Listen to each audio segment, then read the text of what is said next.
esté con ustedes. Y con tu espíritu. Evangelio de nuestro Señor Jesucristo según San Lucas. Gloria a ti, Señor. Los escribas y los fariseos dijeron a Jesús: los discípulos de Juan ayunan frecuentemente y hacen oración, lo mismo que los discípulos de los fariseos. En cambio, los tuyos comen y beben. Jesús le contestó: ustedes pretenden hacer ayunar a los amigos del esposo mientras él está con ellos. Llegará el momento en que el esposo les será quitado, entonces tendrán que ayunar. Les hizo además esta comparación: nadie corta un pedazo de un vestido nuevo para remendar uno viejo, porque se romperá el nuevo y el pedazo sacado a este no quedará bien en el vestido viejo.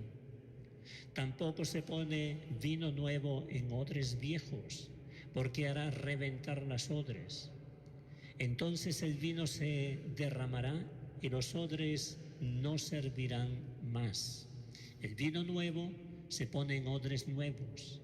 Nadie, después de haber gustado el vino viejo, quiere vino nuevo, porque dice: el añejo es mejor.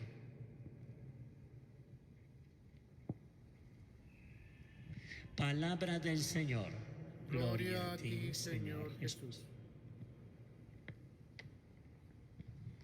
En este Evangelio Jesús se llama a sí mismo esposo. Esta es una imagen que los profetas del Antiguo Testamento atribuían a Dios. Basta que pensemos en Oseas. Y era una imagen atribuida a Dios en relación al pueblo. Dios es el esposo, el pueblo es la esposa. Dios es el novio, el pueblo elegido es la novia. Dios es el enamorado y el pueblo es la enamorada. Y Él ha venido a traer precisamente este amor, porque cuando hablamos de noviazgo, enamoramiento, matrimonio, esposos, hablamos del amor humano en sus expresiones más profundas. Y Jesús ha venido a traer a la tierra este amor. Ha hecho la traducción, diríamos, visible, palpable, del amor invisible de Dios. Y Él anuncia la paternidad de Dios, su misericordia, su cariño, su ternura, su perdón. Y entonces, cuando hay este anuncio, hay que hacer fiesta. Por eso les pregunta a los fariseos y a los escribas: ¿ustedes pretenden hacer ayunar a los amigos del esposo mientras él está con ellos? ¿Cuál es la respuesta? Claro que no. Si el esposo está presente, no es momento de ayuno, es momento de la comida, del banquete, porque el esposo está allí. Vendrán tiempos, dice el Señor, en los cuales el esposo le será quitado, entonces ayunarán. Pero los escribas y fariseos estaban en otra onda, estaban en otra mentalidad, en otra lógica, que no era la lógica de Dios, y no entendieron. Además, para ellos la religión fundamentalmente era un cumplimiento. Y se sabe muy bien que cuando hablamos de cumplimiento como de un valor máximo, cumplo y miento. Algo de mentira hay y algo de cumplimiento hay. Jesús intenta llevarlos en otras zonas de razonamiento, en otra lógica, y ahí se produce el conflicto, porque ellos no entienden, no aceptan además que Jesús sea el Mesías, y además venían un poco encrespados porque en la página anterior a la que ha sido elegida se nos narra la conversión de Leví, un pecador público. No solo se convierte, sino que Jesús acepta ir a la casa de un pecador público y almorzar, banquetear. Y podemos pensar que Mateo, como tenía mucho dinero, habrá hecho un banquete respetable.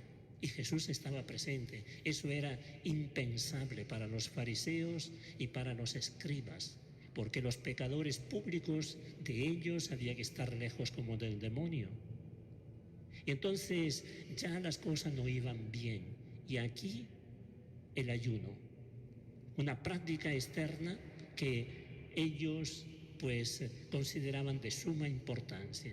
Y además había otro hecho también, el hecho de que Seguramente en el corazón había un poco de envidia, mucha envidia, mucho celo, porque la gente se le escapaba de sus manos e iban detrás de Jesús.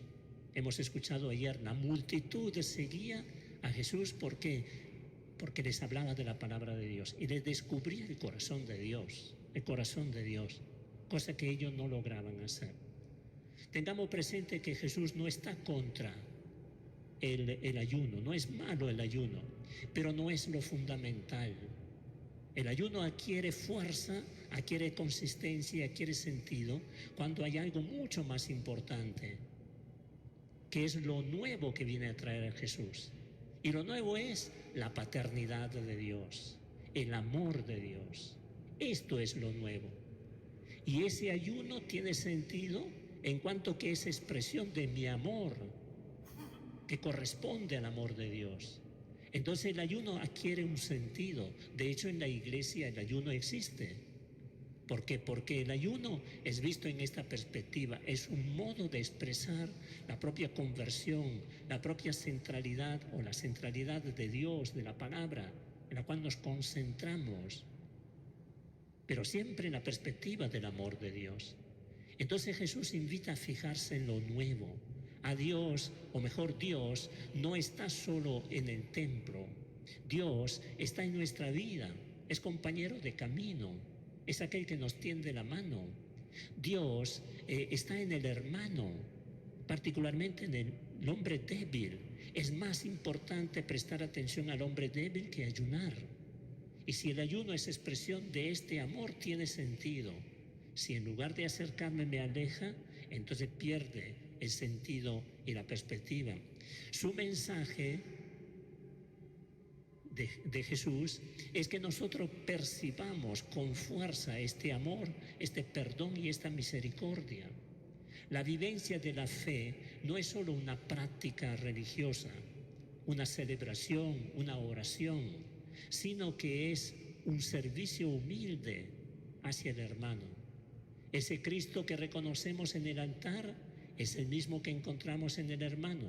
Lo que celebramos aquí en la Eucaristía lo tenemos que vivir luego en la vida concreta de cada día. Ser cristiano es dejarse renovar por el Señor Jesús en esta vida nueva.